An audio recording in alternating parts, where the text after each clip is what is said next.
Sindir Jokowi cawe-cawe pemilu 2024, rekam jejak SBY terbongkar, ditulis oleh rjdcwar.com. Sebelum kita lanjut, jangan lupa subscribe dan nyalakan loncengnya agar Anda menjadi yang pertama mendapatkan informasi dari jurnal terupdate. Presiden Jokowi mengatakan dirinya akan cawe-cawe dalam Pilpres 2024 mendatang. Menanggapi pernyataan tersebut, kubu Anies langsung secara spontan menyerang Presiden Jokowi. Dari elit partai PKS, Demokrat hingga Nasdem, semua bersatu menyerang Jokowi. Mereka berharap Jokowi mau menjadi negarawan sejati yang mau meniru SBY dan Megawati.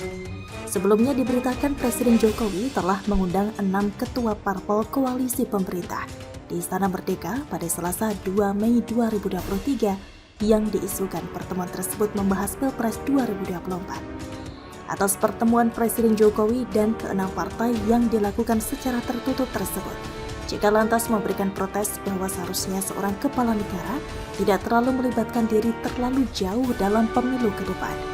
Bahkan JK lalu membandingkan langkah yang diambil Jokowi dengan Megawati dan SBY yang dianggap tidak terlalu melibatkan diri. Menurut saya Presiden itu seharusnya seperti Bu Mega dulu, SBY, maka tidak terlalu melibatkan diri dalam suka atau tidak suka dalam perpolitikan itu, kata JK di Kebayoran Baru, Jakarta Selatan pada Sabtu 6 Mei 2023 lalu. Seperti saya sering katakan, zaman Ibu Mega, Pak SBY sama sekali tidak mempengaruhi partai politik untuk memilih ini itu, tidak jadi diberikan kepada partai-partai itu, masih ujar JK. Koalisi itu adalah kewenangan masing-masing kami waktu jadi pemimpin pemerintahan, tidak mencampuri itu, ujar JK menerangkan. Pernyataan JK ini pun kemudian diamini oleh Ketua DPP Partai Nasdem Effendi Khairi.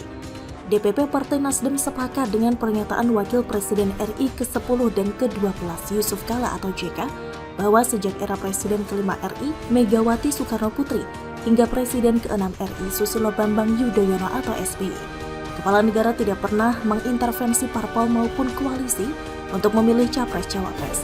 Megawati dan SBY seharusnya dijadikan teladan oleh Jokowi.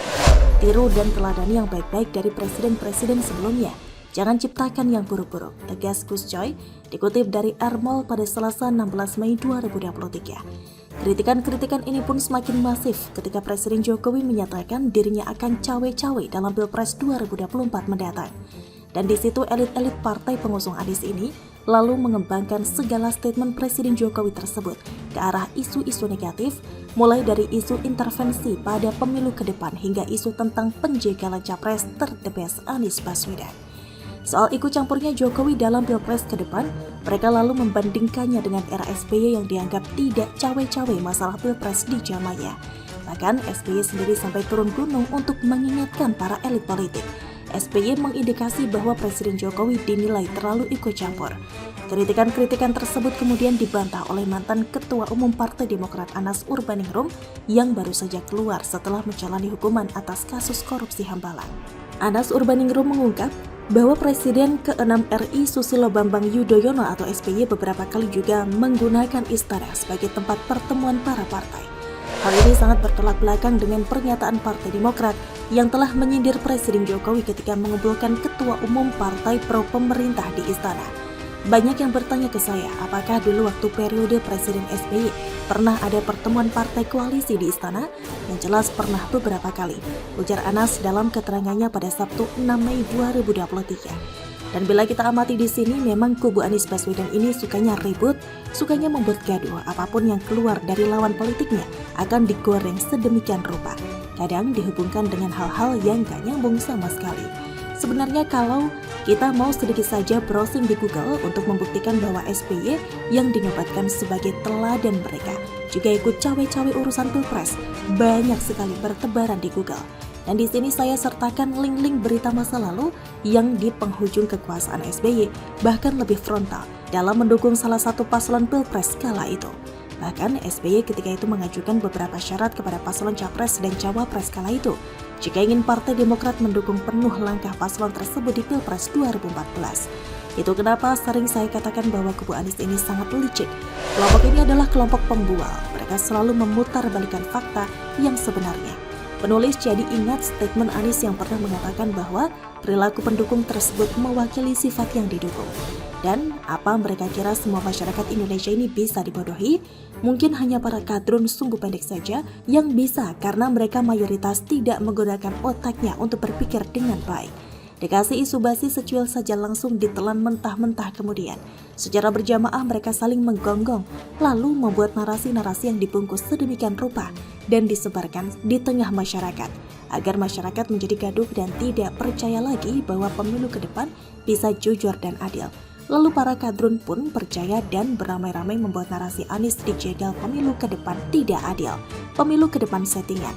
Bahkan pernah saya mendengar bahwa Presiden 2024 sudah ditentukan, kan gendeng namanya. Memang tidak bisa kita pungkiri bahwa kelompok kadrun ini licik plus bodohnya setengah mati, mereka gampang dibodohi, diiming-imingi. Lahan sepetak di surga, mereka percaya. Dijanjikan nasi bungkus, mereka nurut kayak sapi. Disuruh sebarkan hoaks, mereka tidak berpikir panjang, selalu tancap gas dan kini beramai-ramai teriak Anies dijegal. Kalau para pendukung Anies bilang dan menuduh bahwa Anies dijegal, dengan tegas kami katakan, ya kami yang mencintai tanah air inilah yang menjegal Yohanes. Karena kami tidak ingin negeri kami tercinta ini berantakan dan mundur lagi ke belakang. Dan perlu digarisbawahi, ini tidak ada hubungannya dengan Jokowi, salam dari rakyat jelata.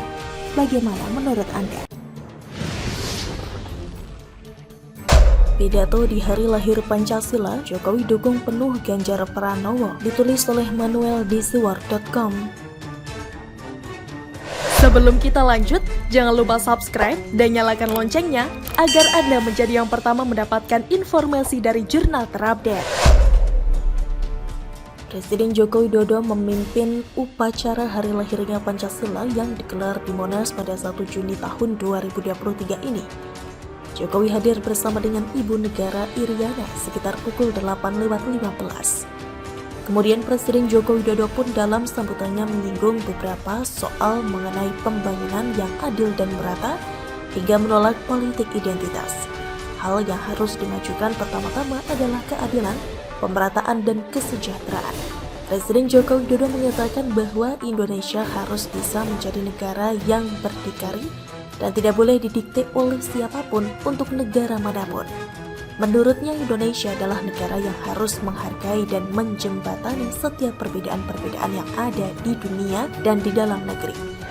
Menurut Presiden Joko Widodo, ideologi Pancasila membuat kepemimpinan Indonesia diterima dan diakui oleh dunia. Bahkan dia mengatakan bahwa salah satu buktinya adalah penghargaan dunia atas Indonesia lewat G20. Pertemuan internasional yang luar biasa dan yang paling ditunggu-tunggu adalah Presiden Joko Widodo mengajak untuk rakyat Indonesia menolak ekstremisme, politisasi identitas, dan politisasi agama. Kalau sudah begini kita bisa melihat bahwa Presiden Joko Widodo adalah tegak lurus dengan Ganjar Pranowo yang mendukung penuh 100% Ganjar Pranowo. Dan secara langsung Joko Widodo menampar habis para kaum pendukung Anies Baswedan dan Prabowo Subianto. Kita tahu sama-sama bahwa sejak 2014 sampai 2019, pendukungnya Prabowo itu berbahaya sekali. Lalu lanjut ke tahun 2017, pendukungnya Anies Baswedan juga tidak segan-segan menghalalkan dan menumpahkan darahnya Ahok kalau ketemu di jalanan. Spanduknya sudah jelas kok. Prabowo juga pernah naik mobil bernomor polisi G4 RIS yang ternyata setelah diselidiki milik orang-orang yang memang berafiliasi dengan kaum-kaum yang begitulah unta-unta. Di hari lahirnya Pancasila, Joko Widodo dengan jelas mendukung Ganjar Pranowo dan dengan tegas menolak keberadaan Anies Baswedan dan Prabowo Subianto di Indonesia pada tahun 2024 nanti. Semua relawan dari Joko Widodo akan berapat di dalam satu barisan, yakni barisan Ganjar Pranowo, dan seluruh rakyat Indonesia akan mendukung penuh Ganjar Pranowo menjadi pemimpin Indonesia. Presiden Joko Widodo bicara soal toleransi, menghargai sesama, dan kelahiran Pancasila sebagai satu elemen pemersatu bangsa Indonesia.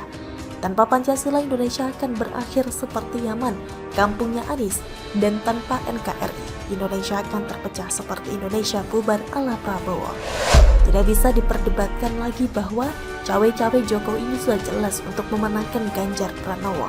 Kalau ada yang ketakutan, silakan menangis di pojokan ruangan saja bersama Bobby dekat Prabowo dan ayahnya Anies Baswedan yang kalau berkokok tutup mata.